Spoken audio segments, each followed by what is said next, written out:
You're listening to the ESO Network, your station for all things geek. All right, so this is going to be episode 290 of the Rusted Robot Podcast for Sunday, May the 3rd, 2020. You're listening to the Rusted Robot Podcast, the #1 rated robot-related podcast in northeastern Ontario. Hello everybody, I'm your host Sean Vanderloo, and guess what I'm doing today? As I'm recording this, it's Friday the May 1st, and I'm delivering the mail. I've decided to do an experimental kind of thing because there is no pop culture being produced, and it's hard to get together with people and produce a show. I'm walking, I'm delivering the mail, and I'm recording a podcast on the go. So come along, join me for a fantastic adventure. I don't know what's going to happen. I've got mail, I've got parcels, I've got flyers, there's traffic flying by. We don't know what's going to happen. Is it going to be geeky? Maybe. How do we know that? Because it's me. I'm your host. And I am the Geekmeister. And that's what I do. So, got a few things I want to talk about and discuss. I don't know what the sound quality is going to be like. You're going to be hearing mailboxes doing their thing. I don't know how this is going to sound because the traffic is flying by. There's people walking. There's going to be dogs barking at me. You missed that earlier because I've already been out here for just over an hour. So here we go. And what did I want to talk about first? Well, this is episode 290. We're almost at 300 episodes. Are you enjoying the podcast? Do you like all the evolutions that it's gone through so far? Because there's been a lot. I've had different co-hosts. I've done solo shows. Here comes a big white fluffy dog. And he didn't even bark at me. What do you know? So that's cool. Because I spend my day getting barked at. In fact, 2 or 3 days ago, I was delivering and I got nipped by a dog. Just a little ankle biter. Just came up to me at the end of its owner's driveway. Started barking with its other buddy dog. And the one just nipped me in the leg. And then ran away. I didn't even have a chance to kick it. Not that I would kick it, but everybody told me, you should have kicked that dog. And I think I was so surprised and so shocked that, of course, I didn't kick the dog. And I'm not the kind of person to kick a dog because that's awful. But if I see it again, I just might. You never know. So we've cut off delivery to that area. A dog letter is going to that guy to let him know. And the last time I was bit by a dog was 2008. And apparently, if you get bit bad enough, sometimes the post office will sue the owner. And after whatever money's left over, sometimes the letter carrier gets a settlement. I doubt that's going to happen because he didn't even break the skin. I didn't get a settlement 12 years ago. And whatever. So that's not very geeky, but that's just part of my job. So, let's see. What did I want to talk about first? Well, I wanted to talk about the lack of pop culture and the social isolation. I don't even think I said that right. It's not a lot of fun. Like, I've actually gotten bored, and I'm not the kind of person to ever get bored because there's so much Netflix to watch and so many books to read and all kinds of things to do. But you can't do that forever. It's too much sometimes. So, what did I watch recently? Let's see. Let me think. Well, I finished Castlevania last week, and I enjoyed that. And it was bloody violent, a cartoon, based on a video game which I never played. And now I'm almost completed something else on Netflix called The Midnight Gospel. And what's that about? Well, it's a cartoon. It's 8 episodes. And it's a combination of philosophy and science fiction. It's this pink cartoon guy named Clancy. He lives by himself in a trailer, and his computer provides simulations to other realities. And so he puts his head in this egg thing, his body gets transformed, and he goes and talks to people on whatever planet that he goes to. And the funny thing is, all kinds of wacky adventures ensue. But what I think happened is that there are philosophers that the makers of the show talked to, and so that's all incorporated while they're going on their adventure. Like, for example, Clancy met some kind of bartender lady, and we don't know what she's doing, but all kinds of things are happening. She's killing people with her magic arrows, and like, I can't even explain it, but she's talking philosophy the whole time, and the philosophy does not match up with the action on the screen, and it's fun. You learn, but you don't learn too much because it's not like it's preaching at you because of the action on screen. But if you were to just listen to it without the visuals, I think you get a lot more from it. So it's kind of like a backdoor way of teaching you something. So that's called the Midnight Gospel. Merging with simulator in 3, 2, 1. Aloha! Which universe will you choose today? My name's Clancy. Clancy! Could I interview you for my space cast? Are you worried because it seems like we're all about to die? Is that a yes? What does death look like to you? I think we need to simplify this. Your life that you thought was real was just a dream. Holy shit. Are you a metaphor?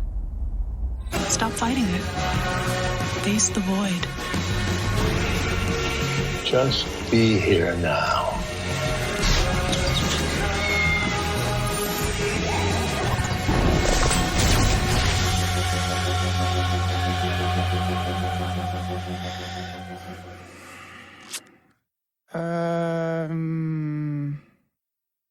Okay, cut to commercial.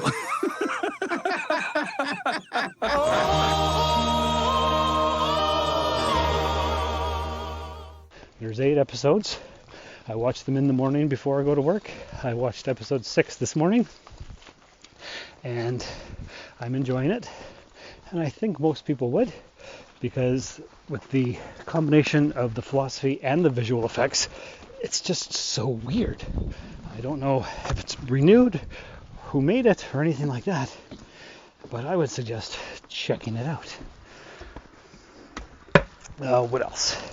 I think I added to my Netflix queue the Ghost in the Shell cartoon. I think there's 12 or 13 episodes. Of course, it's not a cartoon, it's anime. Right, Josh? It's anime. That's me beeping with parcels, because I've got to scan the parcels before I can deliver them so that people can check online when their stuff has been delivered. It's very exciting. My job is fascinating. No, it's not. I'm lying to you. It's a lot of walking. 20 to 30,000 steps a day, depending on if there's snow on the ground, how many pieces of mail, if there's parcels, if there's flyers. So 20 to 30,000 steps, which is anywhere from 10 to 15 kilometers. And of course, as you all know, I believe a kilometer is half a mile, something like that approximately. So, I don't know, 7 to 10 miles a day. Lots of fun. There's another parcel. And I never know what's in these parcels. Most of them feel like clothes. But sometimes you get a funky box. Sometimes you get stuff from BigBadToyStore.com. Which, as you all know, I am a huge collector of junk and collectibles, and toys and props, and all kinds of things like that. And let's see what else we got here.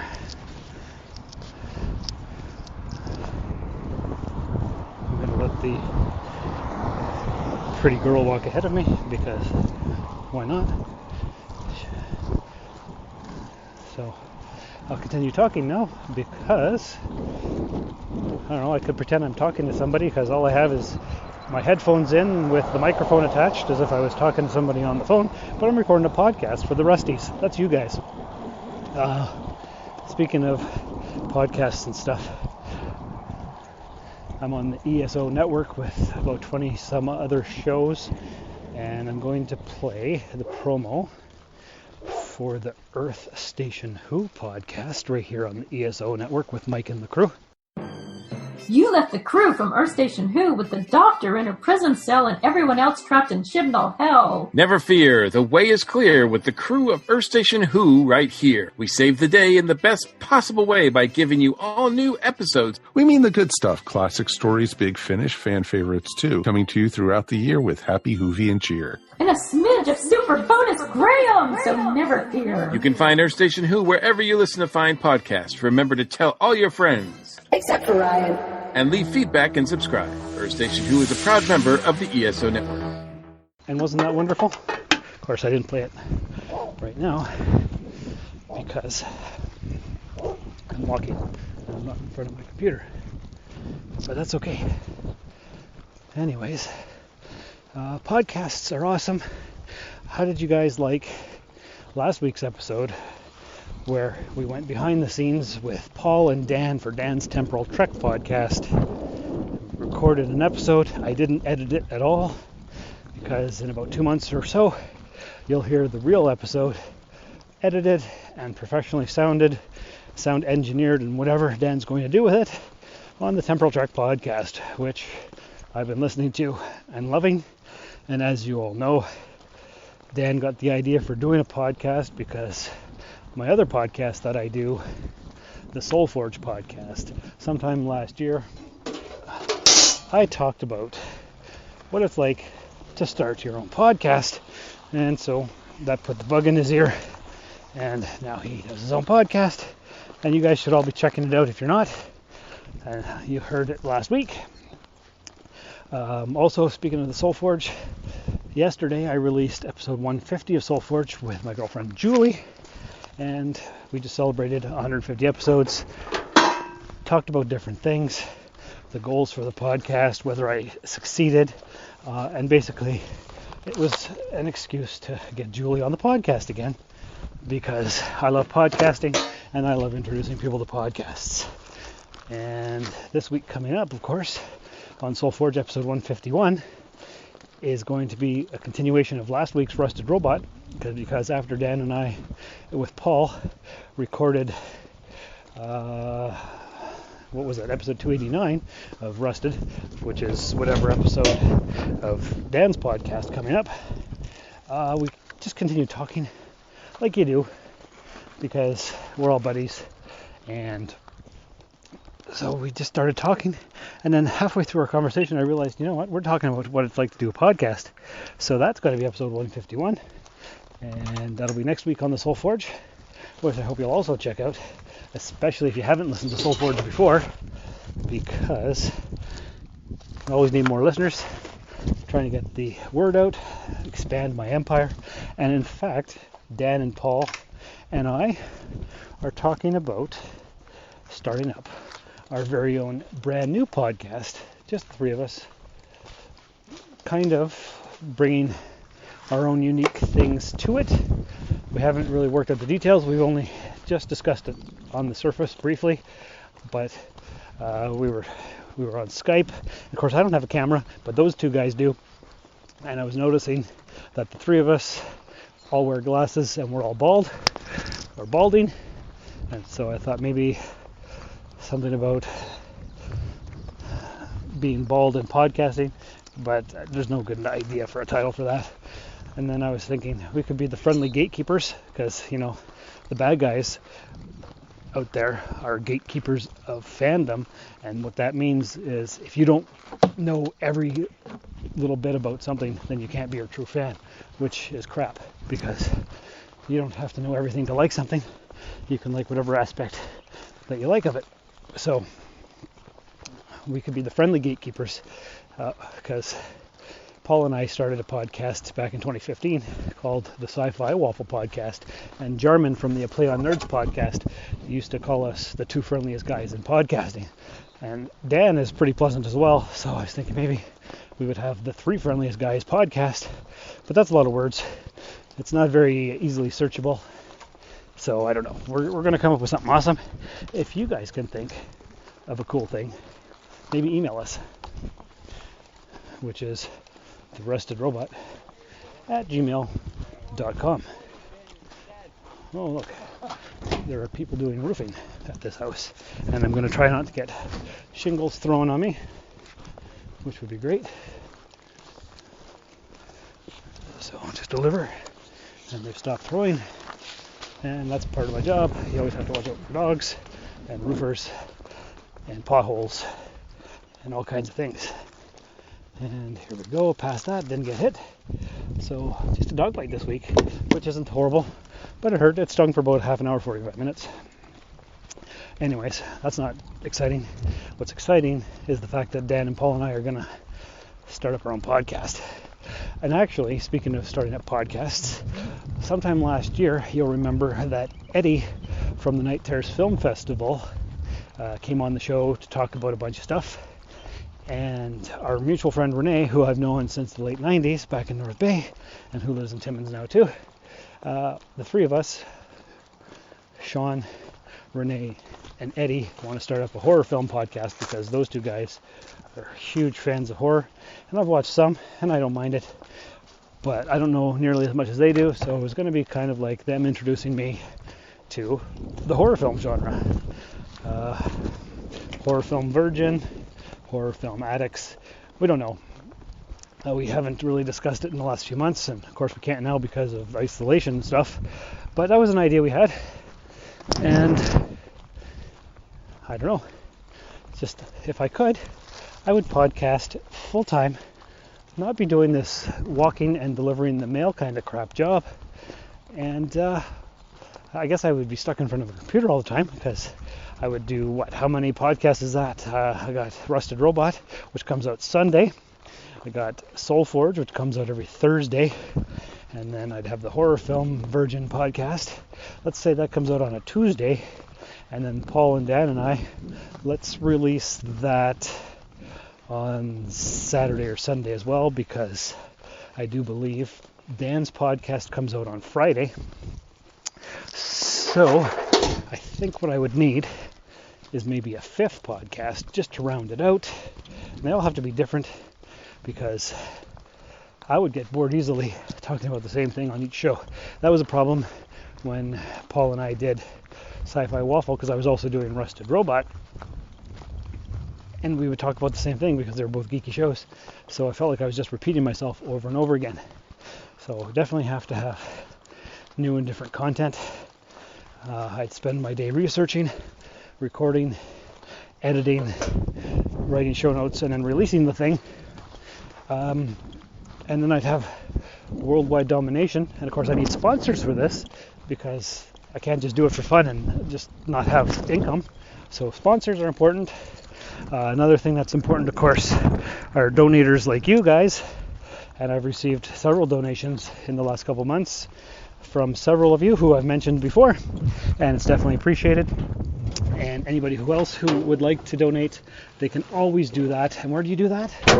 You do that by going to coffee.com/rustedsoul, and that is ko-fi.com/rustedsoul. And what I use that for is, well, I haven't used it for anything yet. What I'm hoping to do is purchase better recording equipment. Because right now, I'm just recording on my phone with the some kind of app that I have. Don't even know what it is. It's the same app that I used when I recorded with Jarman back in Atlanta, Georgia last year when I went to Dragon Con. And hopefully this is actually recording, because it would be sad if it didn't, because I'm just talking to myself like an idiot right now otherwise. So we'll continue on. I've got flyers to deliver at this section. That's fun. I hate flyers. Everybody hates flyers. What was I talking about? Oh yeah, coffee.com/rustedsoul. Thanks guys for donating and supporting what I do here. Sponsors would be good. I had that sponsor guy one time the tie guy. He was making ties, and I guess if you put in the promo code, I think it was Rusted maybe, I can't remember, this was a long time ago, and if you bought a tie from his store, you would get, I think I would get $1 per tie, because the ties were like $10 each. I don't think anybody actually bought ties from him. They were knitted ties. I don't know anything about ties. I don't wear ties. I think ties are ridiculous, but lots of people like ties. So maybe somebody bought them. I never heard anything. Never got any sponsorship money. Don't have enough listeners. I would love more listeners, more sponsors, more donators. Quit this job, podcast full time. That's just pipe dreams. Anyway, back to pop culture. Where was I? I was talking about the Midnight Gospel cartoon on Netflix. I've got Amazon Prime, but I never ever watch it for whatever reason. I just never think about it because Netflix is the most popular one. But went through, watched some Amazon Prime yesterday actually, and I found the Galaxy Quest documentary. I think it's called Never Surrender. I haven't watched it yet, but I added it to the list, and I'm looking forward to that because Galaxy Quest is one of my favorite movies. It's probably my favorite movie of 1999, if I can say that. It probably is. What else came out in 99? I know The Phantom Menace came out and that was crappy. Did Fight Club come out in 99? I think it did. And that was pretty good. Is it geeky? Not particularly, but that's okay. What else? I don't even know what else. But Galaxy Quest documentary. But we watched, what did we watch yesterday? We watched Angel Has Fallen, the third movie in the series of the Gerard Butler as Mike Banning Secret Service agent dude, where he's being framed for trying to kill the president, and of course he saved the president in the other two films, so we all know that he's not the bad guy. But that's the worst of the three films. I think the first one was, what was it? I don't know. The second one was London Has Fallen. Olympus Has Fallen was the first one, then London Has Fallen, and now Angel Has Fallen, and everybody says that Angel Has Fallen is the worst of the three, and I've got to say that, yeah, it probably is. It was fine, though. It's a good distraction in these trying times of no new pop culture and stuff. So, did I enjoy the film? Yeah, it was fine. It was alright. Oh, I have to go backwards now because I forgot some mail at this one house. See, I'm talking to you guys. I'm all distracted by stupid films. There we go. And I'm walking through people's yards because it's shortcuts and you can't do that in the winter, so that's how you reduce your steps. So, haha. But anyways, Angel Has Fallen was okay. Not great. It was fine. Would I watch it again? No. Would I buy these films? No. Is Gerard Butler a good actor? Sure. If you can't get Jeffrey Dean Morgan, you might as well get Gerard Butler, because aren't they the same guy? I think they are. The thing I noticed, though, was that the actress who played his wife in the first two films was not the actress who played his wife in the third film. Not that it mattered, because you hardly saw her at all, so who cares? It's a throwaway role. So, if you want, go watch them. If you don't, you're not missing anything. There's no real sci-fi stuff in it. There's some drones and some cool facial recognition stuff, which I believe they probably have in real life, but I don't know because I'm not in the government and I don't really care either. What else is going on? Not a lot. Let me think. There's got to be something else that's exciting for you guys to hear about. Well, it's Friday, so this weekend, what am I going to do? Probably edit this podcast and get it out for Sunday. It's supposed to be rainy and snowy on the weekend. It was raining yesterday and it even snowed again. Today is bright and sunny. I'm not wearing a jacket, so that's cool. There's your weather report. Well, let's talk about collectibles, because in the early days of the podcast, I used to talk about collectibles all the time. There was always a robot profile and a collectible of the week. And have I gotten anything new recently? The most recent thing that I've received is my Eagle Moss Starship of the Month Club. Those guys are all over the place. Would I recommend them as a company? Not for their service, for their stuff that they sell. Yes, definitely. I love the little starships. They're about 5 or 6 inches long, made out of plastic and die-cast metal, which are super cool. The last one I got was probably maybe 2 months ago, because I think their warehouse is closed down, or maybe Canada Post has a backup in their parcels, so I don't know. But I was supposed to get issues 60 and 61, and I got issues 60 and 77. Because those guys are morons and they don't know how to pack shipments. And in fact, I'm missing 4 or 5 other ships because they just never bothered to arrive. And other ships that I have received, I didn't get the magazine with them because each ship comes in a package. You get a prepackaged starship that comes with a stand and comes with a book. I think it's a 16-page little magazine talking about the ship. It tells you its first on-screen appearance. It tells you behind the scenes production information, like who designed it. Was it Andy Probert or the other guys? I can't remember. There's lots, and there's interviews, and then there's trivia from the episodes and all kinds of different stuff. And it's a really cool magazine full of information. All kinds of stuff about the weapons, the systems, and the shields, and special features that this particular ship has, and other appearances on screen. So it's good. So I'm supposed to have like 61 ships now. And do I? No, I have about 55 because some of them haven't arrived yet. And I've emailed the people, and their customer service usually gets back to you within 48 hours. And I don't know. It's pretty ridiculous, actually. But I like them. They're about $25 per ship. Is it worth it? Maybe. It's expensive. And I'm coming to this house, and there's a dog. I think he's tied up. Are you tied up, buddy? You are tied up. Good job. Hi. So I didn't get bit that time, which is pretty awesome. I appreciate not getting bit. And I think I notice myself talking quieter whenever there's somebody walking by. Why do I do that? Just because. Is it embarrassing talking to yourself? It is. I'm doing my best to make this not become a Lonely Sean episode, because you remember back in the day, between my first co-host and my second co-host, I tried to keep up the podcast and record it by myself. Some of those were pretty sad, but I'm not in a sad place right now. I'm in a good spot in my life. Everything seems to be going fine. The social isolation, I can't say that very well, but I'm okay with it because my life hasn't really changed. The only thing is I don't get to see my people as often, my friends and my kid and other people, and I can't just go mindlessly wander the stores buying crap I don't need.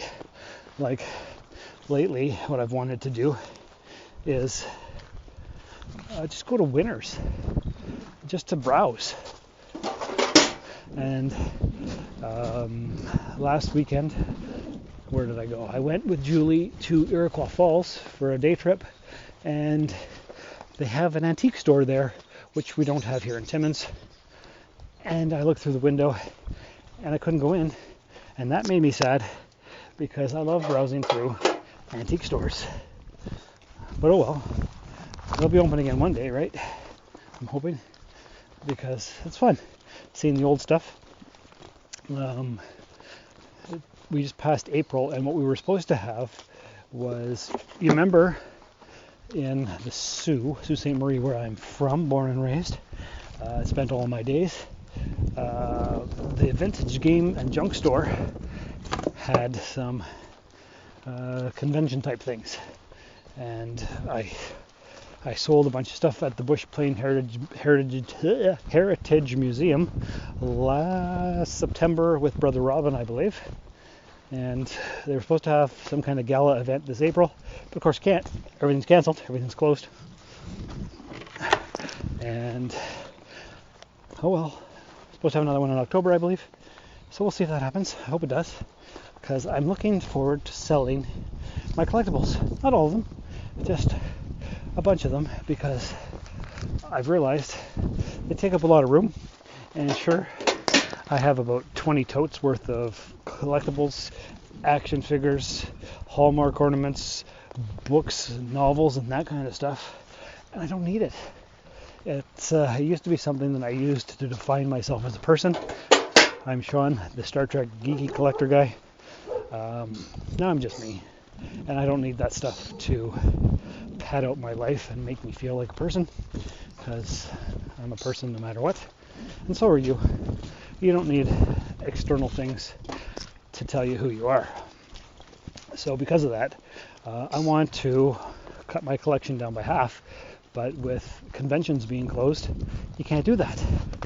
So, got to put that on pause, put that on hold, and just have all these totes filling my basement, which I guess is fine.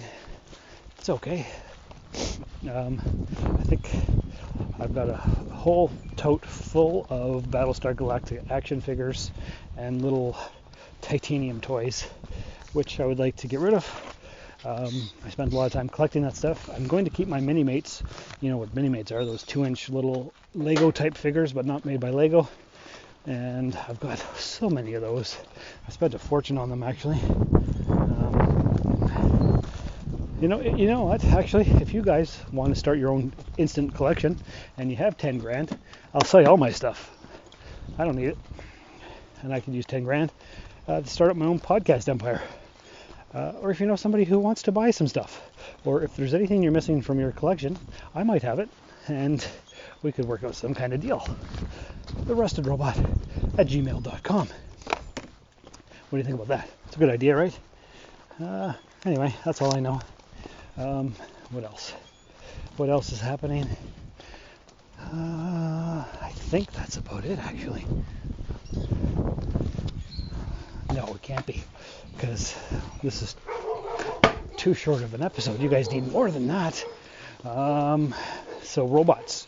We haven't really done a robot profile in forever, except for a few weeks ago when I re-released that episode Bridget and I did for the Treks and Sci-Fi podcast, where we talked about our 10 favorite movie robots. Incoming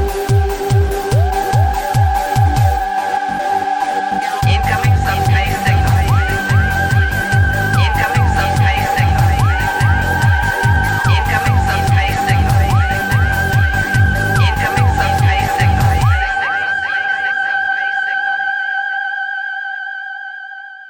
Here is a robot profile recorded by Kyle in 2014 that I never used before.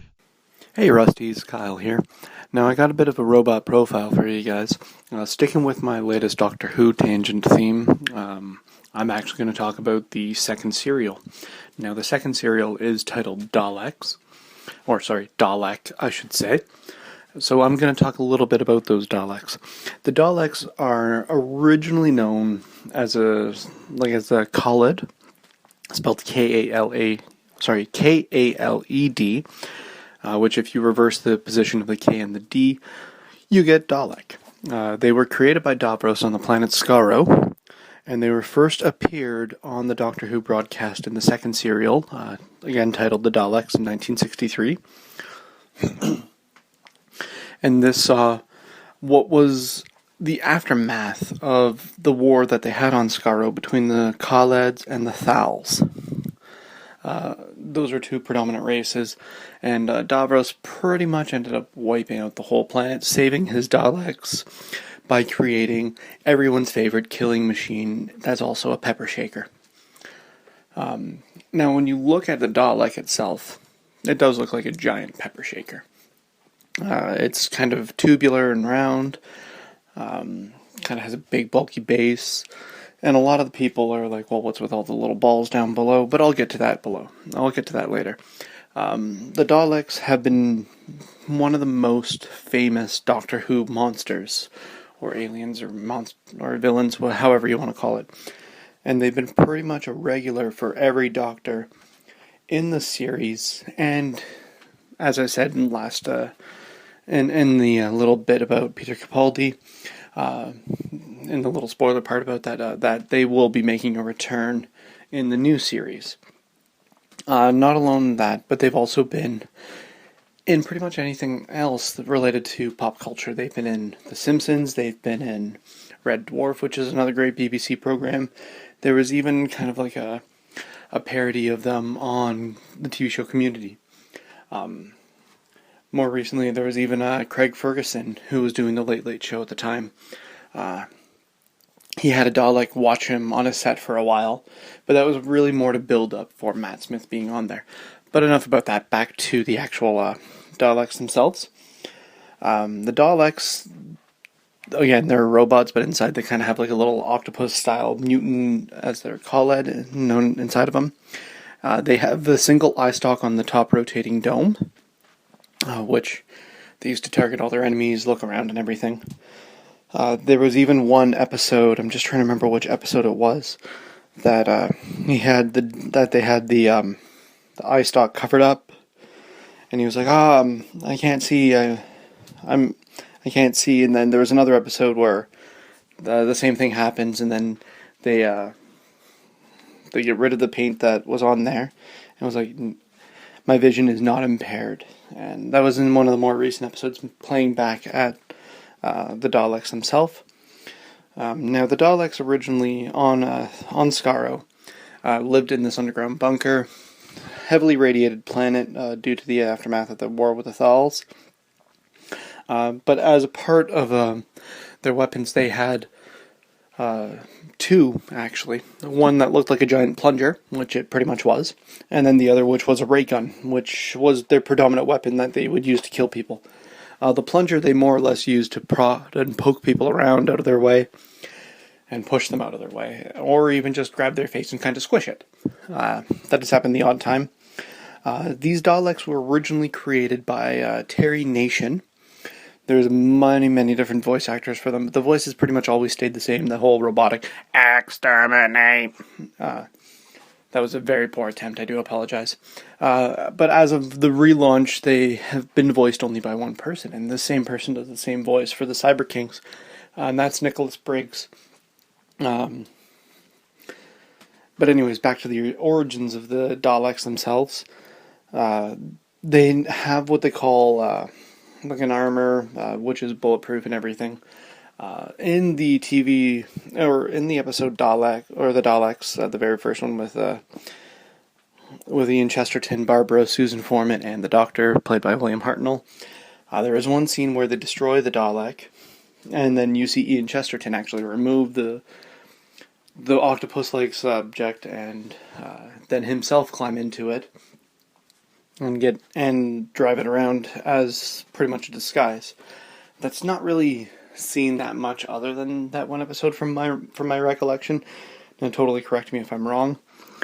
In Doctor Who, the Doctor's main villains, or main villain especially of the Time War, is the Daleks, and that's seen in the 50th anniversary, the Day of the Doctor. That scene with the Doctor and the Daleks pretty much go into war on Gallifrey, where Gallifrey falls no more. Sorry if there's anyone who really hasn't seen that. Little bit of spoilers there. But what ends up happening is the Doctor has to make a self-sacrifice, and pretty much, well, what he remembers, blowing up Gallifrey. And the remorse of that can be seen with Christopher Eccleston and David Tennant, especially in Christopher Eccleston's episode entitled Dalek from 2005, where they see a Dalek chained up under mountains in Utah. I cannot remember the guy who held him, but he goes there and he's like, "What are you doing? There's one of you left." He's like, "I thought they were all gone." And he's like, "No, I ran away." He's like, "Oh, the coward ran away," and pretty much makes fun of that, and then they pretty much banter back and forth for a while, and then they end up coming back. Now, the Daleks do have a bit of time travel capabilities, but that only came to happen much later on in the series. I want to say it was around the late 70s, maybe even early 80s, that they started to time travel. There was even invasions of them on Earth and everything, but the original Daleks were not able to climb stairs, were not waterproof or anything, and all these things, all these evolutions of them, or upgrades, came to be throughout the Doctor Who series, which is kind of weird because when you see them first in Dalek, it's aftermath of the war. It's kind of like the prequels of Star Wars, how they have more technology than the originals. Some people just might get mad for that analogy. I kind of just hated myself for acknowledging the prequels of Star Wars myself. But for the longest time, there was some jokes going on. Oh, how disabled access or the handicap access was pretty much the Daleks' way to avoid getting trapped by stairs or elevators or anything like that. Or not elevators, but stairs in general. But in that 2005 episode, you do see the Dalek get to the bottom of the stairs and Christopher Eccleston say, "Why don't you follow me?" And then he just elevates and starts chasing him that way and everything. But I think the most random upgrade that I've ever remember seeing was on the Daleks' invasion of Earth, where you actually see a Dalek come out of the water, come out of the river in London known as the Thames, to show that they are completely mobile and amphibious. Those balls that are on the bottom of the Daleks, originally they were supposed to be sensors, if my memory is correct. But then later on in the series, they kind of use them as types of bombs or self-destruction sequences, where they kind of go kamikaze. I'm not sure whether that's part of the new Dalek paradigm or the original, and they kind of had a double meaning, but I really don't know. Quite frankly, I just think it's cool that now they explode at the end. But that's really all I got on the Daleks. Who knows, maybe next time I'll be doing the Cyber King or Cybermen, but until then, stay rusty. Transfer of data is complete. Did you guys enjoy that? I never get any feedback. I would love some feedback. Just email me. Even a quick line saying, "Hey, loving the podcast," or "I didn't really like this part of it," or whatever. And have you left any reviews in the iTunes store or whatever podcatcher that you use? Apparently, we're supposed to ask for that every episode because it helps people find the podcast. And the best part about this podcast is that it's a weekly pop culture show, so there's no running through line. You don't have to or need to have listened to every single episode for the whole drift of the thing, because there's no through line. There is if you've listened from the very beginning and you know what's been happening in my life and how everything has evolved, but you don't have to have been there from the beginning 6.5 years ago, although it's cool if you have, like several of our listeners. Other than that, I think that's it, really. The Rusted Robot. therustedrobot.podbean.com. It's our website.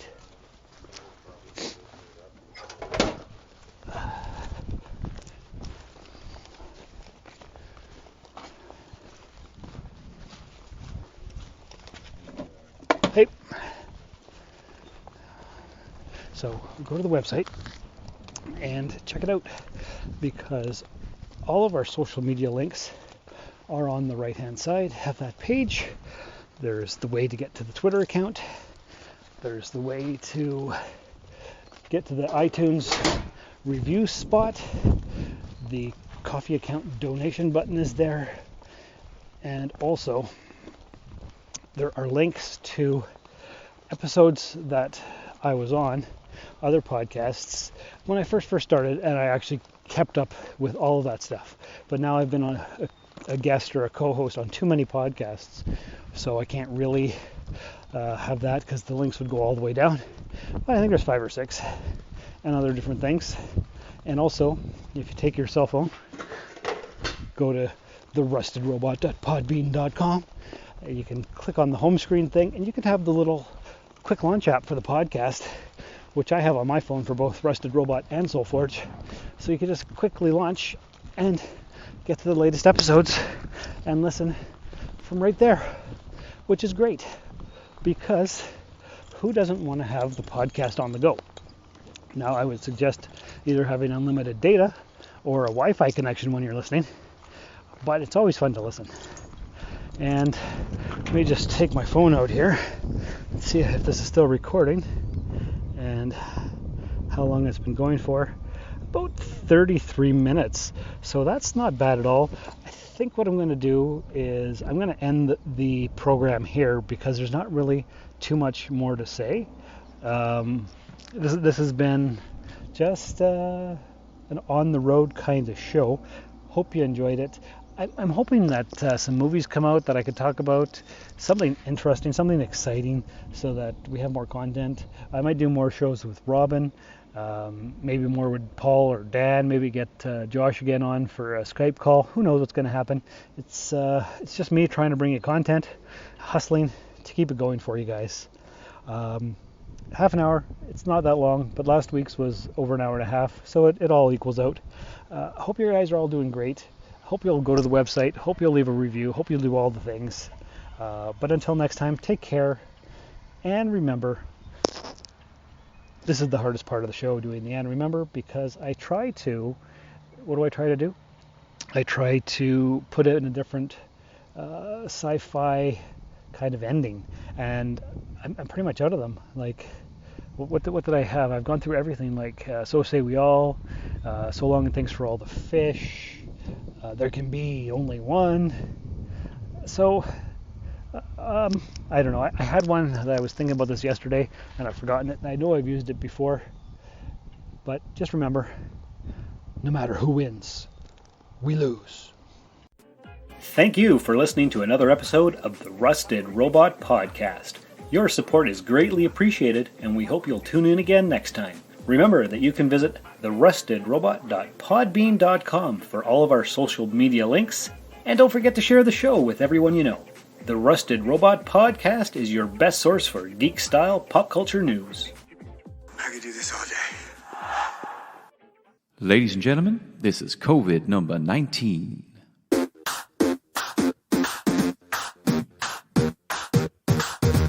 One, two, 3, 4, 5. Everybody stay at home so we stay alive. It's a pandemic, new and novel. You might say you want to be in public, but right now it's unlawful. Can't work like I did last week. Bars are closed, so I'll watch TV. I like The Good Place, Ozark, Goop Laugh, and Schitt's Creek. But as I continue, my future's looking real bleak. So what can I do? I really beg you, my lord. To me, binging is just such a snore.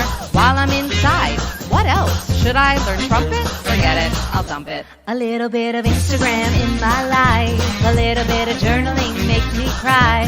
A little bit of FaceTime's all I need. Wait, are you there? You froze on my screen. A little bit of longing for the sun. A little bit of eating just for fun. A lot of it of hand soap so we're clean. Every day's the same as quarantine.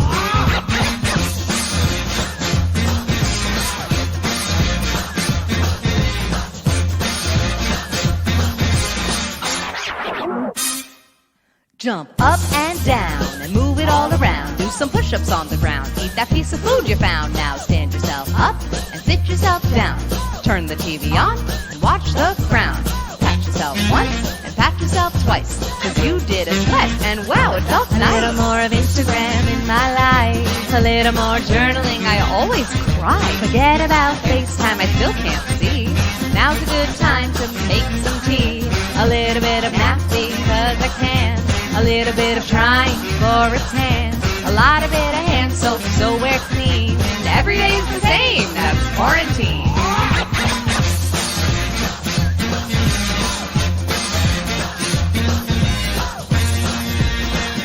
The trumpet. The trumpet, man.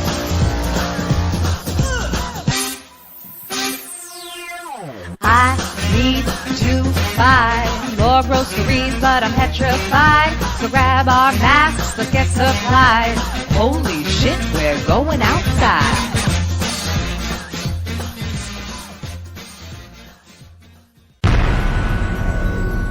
This has been a broadcast of the ESO Network. Be part of the crew and help support our shows by donating to our ESO Patreon or by shopping through Amazon.com or the TeePublic store, which can all be found at www.esonetwork.com. The ESO Network, your station for all things geek.